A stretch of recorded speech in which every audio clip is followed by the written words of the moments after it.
A Clean, Well-Lighted Place by Ernest Hemingway. It was very late, and everyone had left the cafe, except an old man who sat in the shadow the leaves of the tree made against the electric light. In the daytime the street was dusty, but at night the dew settled the dust, and the old man liked to sit late because he was deaf, and now at night it was quiet, and he felt the difference. The two waiters inside the cafe knew that the old man was a little drunk, and while he was a good client, they knew that if he became too drunk, he would leave without paying, so they kept watch on him. "Last week he tried to commit suicide," one waiter said. "Why?" "Oh, he was in despair." "What about?" "Nothing." "How do you know it was nothing?" "Oh, he has plenty of money." They sat together at a table that was close against the wall near the door of the cafe and looked at the terrace where the tables were all empty, except where the old man sat in the shadow of the leaves of the tree that moved slightly in the wind. A girl and a soldier went by in the street. The streetlight shone on the brass number on his collar. The girl wore no head covering and hurried beside him. "The guard will pick him up," one waiter said. "But what does it matter if he gets what he's after?" "He had better get off the street now. The guard will get him. They went by 5 minutes ago." The old man, sitting in the shadow, rapped on his saucer with his glass. The younger waiter went over to him. "What do you want?" The old man looked at him. "Another brandy," he said. "You'll be drunk," the waiter said. The old man looked at him, and the waiter went away. "He'll stay all night," he said to his colleague. "I'm sleepy now. I never get into bed before 3 o'clock. He should have killed himself last week." The waiter took the brandy bottle and another saucer from the counter inside the cafe and marched out to the old man's table. He put down the saucer and poured the glass full of brandy. "You should have killed yourself last week," he said to the deaf man. The old man motioned with his finger. "A little more," he said. The waiter poured on into the glass so that the brandy slopped over and ran down the stem into the top saucer of the pile.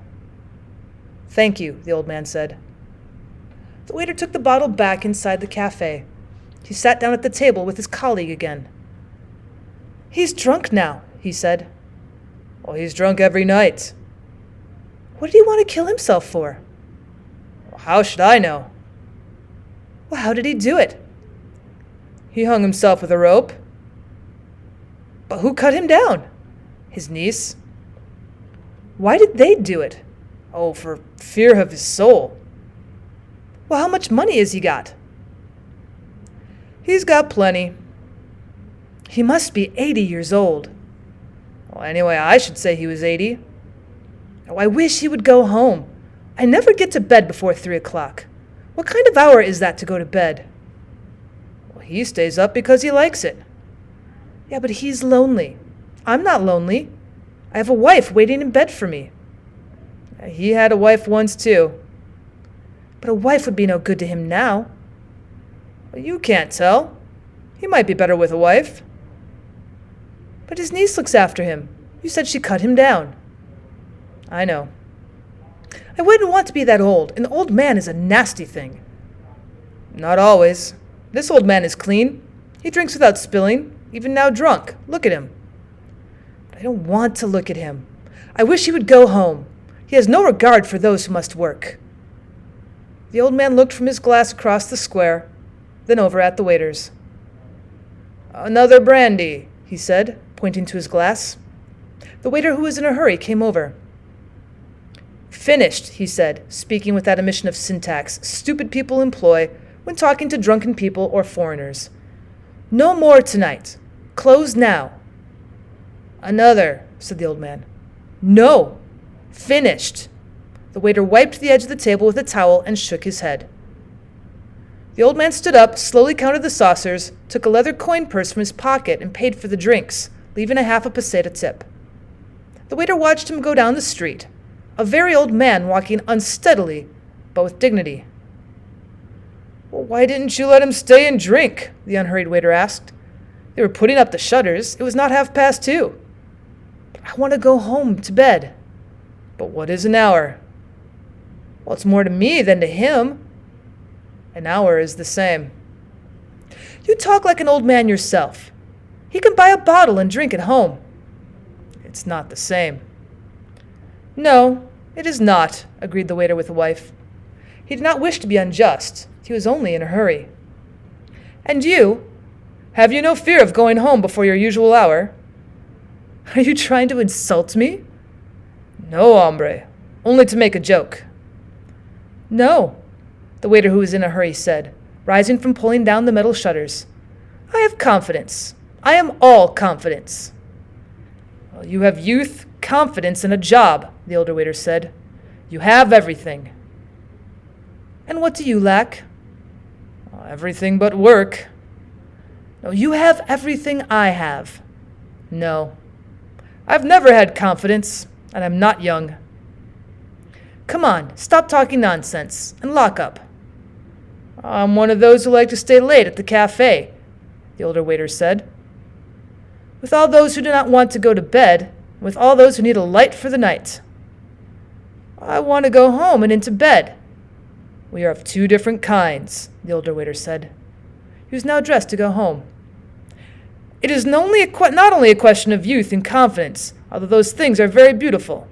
Each night, I'm reluctant to close up, because there may be someone who needs the cafe. Oh, hombre, there are bodegas open all night long. You do not understand. This is a clean and pleasant cafe. It is well lighted. The light is very good. And also now there are shadows of the leaves. Good night, said the younger waiter. Good night, the other said. Turning off the electric light, he continued the conversation with himself.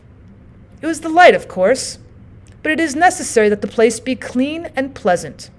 You do not want music. Certainly you do not want music.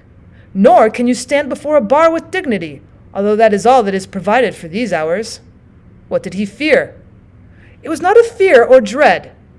It was a nothing that he knew too well. It was all a nothing, and a man was a nothing too. It was only that and light. That was all was needed, and a certain cleanliness and order. Some lived in it, and never felt it. But he knew it all was nada e pues nada, y nada e pues nada. Our nada who art in nada, nada be thy name. Thy kingdom nada, thy will be nada, in nada as it is in nada. Give us this nada our daily nada, and nada us our nada, as we nada our nadas, and nada us not into nada, but deliver us from nada, pues nada.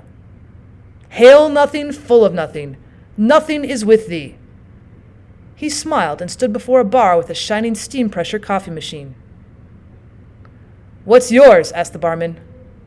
Nada. Otro loco mas, said the barman, and turned away. A little cup, said the waiter. The barman poured it for him. The light is very bright and pleasant, but the bar is unpolished, the waiter said. The barman looked at him but did not answer. It was too late at night for conversation. You want another copita? The barman asked. No, thank you, said the waiter, and went out. He disliked bars and bodegas. A clean, well-lighted cafe was a very different thing. Now, without thinking further, he would go home to his room. He would lie in the bed, and finally, with daylight, he would go to sleep. After all, he said to himself, it's probably only insomnia. Many must have it.